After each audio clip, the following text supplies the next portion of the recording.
Sư sĩ trong y, phong đỡ nọ, do hai do tế ua Giê-xu khế tỏ, khế trâu và chữ gió tu di, báo tế ua chúa trình tế tỏn tế nọ, yếu mua chữ lò, và chữ tức xúc khế tên đỡ trâu Giê-xu khế tỏ là, Giê-xu khế tỏ, thiết sĩ nữ ý tu tỷ chữ, lọ khế tên đỡ trâu dầu hà, tu ua do Giê-xu khế tỏ ý tu di, thế dầu hà sau xua giả ua nữ bỏ hú tí xì, trâu hậu phong đỡ nọ, tên đỡ do va chữ tê lù, thế do tê lù trên, ua Giê-xu khế tỏ khi trâu dầu hà, cho nên ua nhàng phong đỡ nọ, cho nên ua mlông tê lù, ua va chữ khía nọ, thế ua trở li chó lù ua sâu chê, trâu hậu phong đỡ nọ, chọn đỡ yếu tàu nhỏ ca xí lù, trâu khó tứ yếu do lúc xí hờ, ua tên nọ yếu mua chữ lò, cho lù ua dầu hà sâu, xa một trâu xa bần rèn,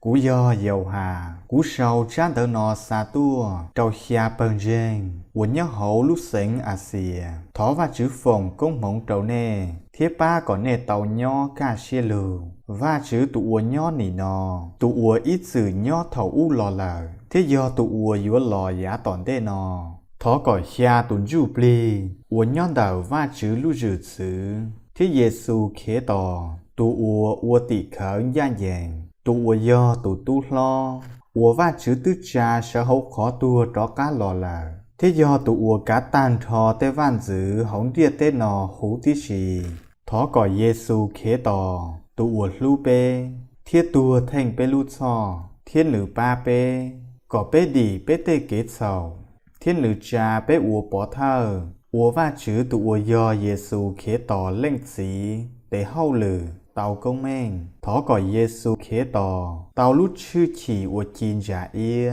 thiết lúc hư chỉ mũ ít xì lì, amen. Nê sai, nữ đo huôn đo chua lò, sở đờ yếu bỏ nữ, sở do chó nên, ua mua mũ gâu nữ, lo lỡ yếu bỏ nữ thia, thầu nữ lò, xua hái nên ua nhó hậu cán tu nò, yếu cuốn nhiên dông cảnh, yên yếu mua linh đỡ tia, amen. Tụ chữ ua do va chữ, tụ ua mua hư chỉ lo cơn gâu hai tia, cú do alpha, thia omega, ua do tụ ua nhó nì nò, thế do tụ ua ít chữ nhó thầu u lò lờ, thế do tụ ua yếu lò giá tòn đê nò, dầu hà ua do tông bỏ Giê-xu khế tỏ, cú do nê tụ cứ ti, ua hu ua dầu hà, cú tương đo Giê-xu khế tỏ cùng ít do xia lờ, cú trâu kết giò nhẹ, cú lò ua và chữ hải nèng, thiết cú ua xuyên để ý giả lê nè, vì cú khía và chữ do lù,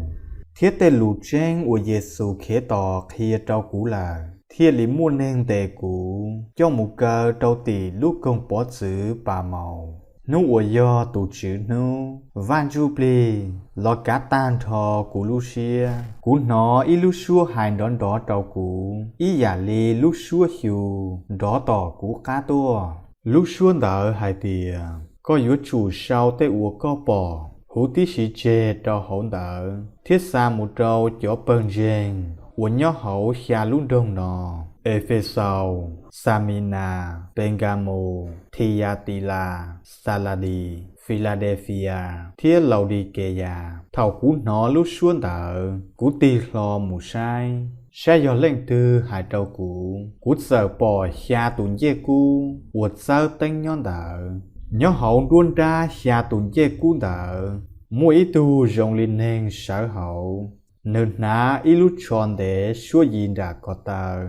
thế nữ xìa ít do sĩ cú sầu nữ khó trò, nữ gió plau hầu, đau ý giả lý xó ba, lo xì ý giả lý chó đầu, thiên nữ lúc khó mua, chỉ ý giả lý lại tờ,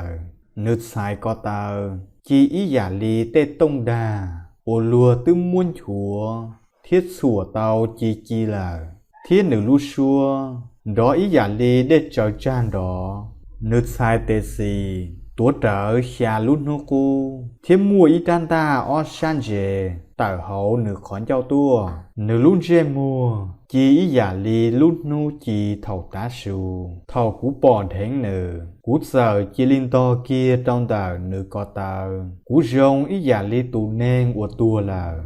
nữ giờ chết lo nữ sai tệ xì lo tua gạo cũ thiết nữ hai tìa có chỉ son trai cú do lú hậu bầu thiết do luôn gì cú do tụ uống mua xìa nho cú tư tua là tìa xì có sai nỉ no cú mua xìa nho mù ít xì lì cú do tụ uống cá do kế tua thiết tu tua tê do linh đỡ